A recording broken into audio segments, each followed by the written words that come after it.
Le stadium de Toulouse plein à craquer pour le retour du football international, une pelouse brûlée par un désherbant répandu par des contestataires, une équipe d'Iran athlétique mais encore inconnue. Le décor est planté pour cette rencontre France-Iran qui devait être pour Michel Hidalgo l'ultime expérience avant de communiquer la liste des 22 bons pour l'Argentine. Et puis l'équipe de France, bien sûr, privée de Platini et de Guillou, mais avec des rentrées attendues, celles de Rocheteau, Battenet, Lacombe, Janvion et Kérusoré.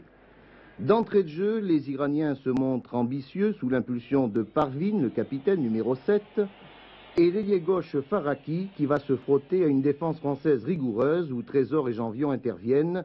Faraki, blessé, doit quitter le terrain dès la 3e minute, remplacé par Rosvan.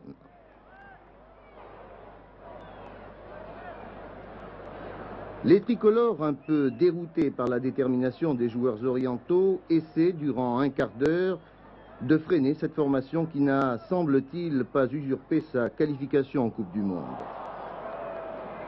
Mais à la 15e minute, Rio relance, relais de Janvion pour Rocheteau qui centre et Gemrich, en embuscade, d'une tête, marque le premier but.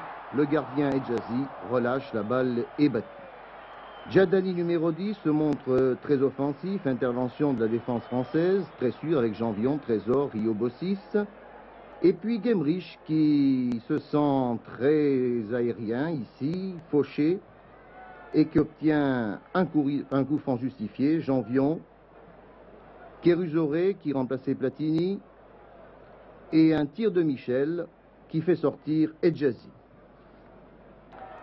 Les Iraniens sans complexe tentent d'égaliser sans succès. Rosvan, numéro 12, Eskandarian, Gassempour et tête de Djadani, numéro 10, à côté du poteau gauche. Et puis une action française qui aurait pu être dangereuse.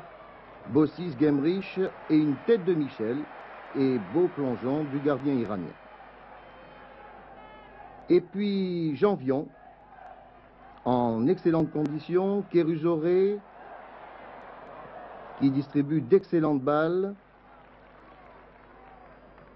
et Rocheteau ici qui va être muselé par l'arrière Eskandarian. Il ne pourra pas tout à fait exprimer tout son talent au cours de cette rencontre. L'équipe de France a pris le match en main, mène à la mi-temps 1-0, mais les Iraniens se montrent fougueux et athlétiques, et dès la reprise, eh bien, c'est une surprise. Les Iraniens vont s'infiltrer. Pour l'instant, mauvais dégagement dans un instant de Rio. Et un puissant tir de Rosvan va surgir et Bertrand de Man va être battu. Voici l'action, elle est rapide. Elle a tout juste permis à nos caméramans de la filmer. Une égalisation donc qui remet les équipes 1-1. Battenet et Six sont rentrés, Rocheteau est sorti, Gemrich passant à l'aile gauche. Et nous retrouvons les Français essayant d'endiguer les attaques du fameux Rosvan, toujours dangereux, et une sortie de Bertrand de Man, de plus en plus vigilant. Bernard Lacombe, qui n'a pas été très heureux, tente un débordement, un centre, et Michel Hidalgo procède à plusieurs changements. Berdol remplace Lacombe, Lopez, Trésor, et nous voyons tout de suite Berdol, alors que Gemrich ici déborde sur l'aile droite,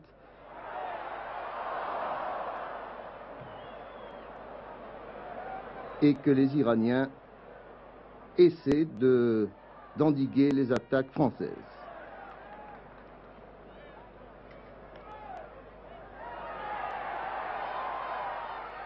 Bossis,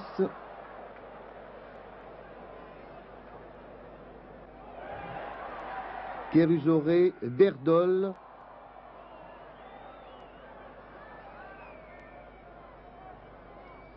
Six qui se bat beaucoup.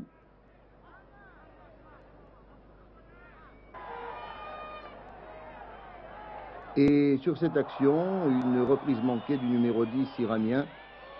Alors que ici, Berdol est encore aux avant-postes, il est fauché et Six enchaîne immédiatement. C'est le deuxième but français, un but contesté bien sûr par les Iraniens qui attendaient le coup de sifflet de l'arbitre. Voyez la protestation violente du gardien iranien Edjazi. 2-1 en tout cas, carton jaune La parole reste à l'arbitre et l'entraîneur, Moad Gerhani, reconduit son gardien international dans la cage. L'arrière droit iranien Eskandarian monte très haut et tente sa chance de loin. Bertrand Demann est toujours très présent dans sa cage. Et puis voici l'une des dernières montées françaises avec Bossis, Kérusoré, Berdol et Six, qui obtient ici un coup franc très avantageux qu'il va tirer lui-même. Une belle balle brossée qui va frôler le mur iranien, mais bel arrêt de Hedjazi. 2-1 donc, courte victoire française sur une surprenante équipe iranienne qui risque de jouer les troubles faits en Coupe du Monde. Des réactions d'Henri Michel, Lacombe et de Michel Hidalgo sur cette rencontre où les tricolores ont manqué de fraîcheur physique après une longue et épuisante saison. L'équipe d'Iran nous a posé pas mal de problèmes. Je crois surtout que c'était un état de fraîcheur. La différence était entre les deux équipes. On a vu une équipe de France peut-être un peu usée, ou le potentiel physique un peu entamé, une équipe d'Iran très fraîche, très pleine d'allant. Bernard Lacombe, alors c'est un retour au premier plan. Est-ce qu'il est bon, moyen ou mauvais? Bien, pour moi, je crois qu'il a été plutôt mauvais parce que sur l'ensemble du match, je ne crois pas que j'étais bien brillant, et je crois que physiquement, je ne suis pas encore bien au point parce que j'ai eu pas mal de problèmes en fin de saison, et je crois que si on fait appel à moi pour l'Argentine, j'essaierai d'être prêt car nous avons quand même encore une quinzaine de jours pour bien nous préparer, et je crois que si on fait appel à moi, je vais faire le maximum pour me préparer le mieux physiquement, parce que j'ai eu pas mal de problèmes surtout derrière la cuisse et tout va bien. Je crois que c'était l'essentiel pour moi. Michel Hidalgo, courte victoire mais sans doute très enrichissante pour vous. Oui, enrichissante. C'est surtout une victoire laborieuse qui a montré les faiblesses, les lacunes actuelles de l'équipe de France et de certains joueurs. Mais je crois qu'il ne faut pas y attacher trop d'importance. Ce qu'il faut mettre en avant, c'est la qualité de l'équipe iranienne. C'est eux qui nous ont posé le plus de problèmes, et je crois que c'est une équipe sympathique qui mérite certainement d'aller en Argentine. Il y a eu des petites déceptions au cours de ce match pour un sélectionneur? Des petites déceptions quand on n'attend pas trop des joueurs après une saison de football, alors qu'il y a un peu de démobilisation tout de suite après le championnat.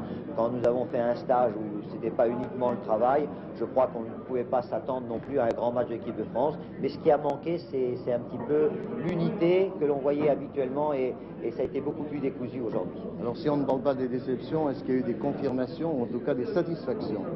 Oh, il y a certains joueurs qui ont eu leur rendement habituel. Par exemple? Je pense que Kérusoré et Henri Michel en première mi-temps, la défense également en première mi-temps. Mais je crois que les lacunes qu'on a pu constater aujourd'hui, elles étaient presque prévisibles avant le match. Si je vous demande quel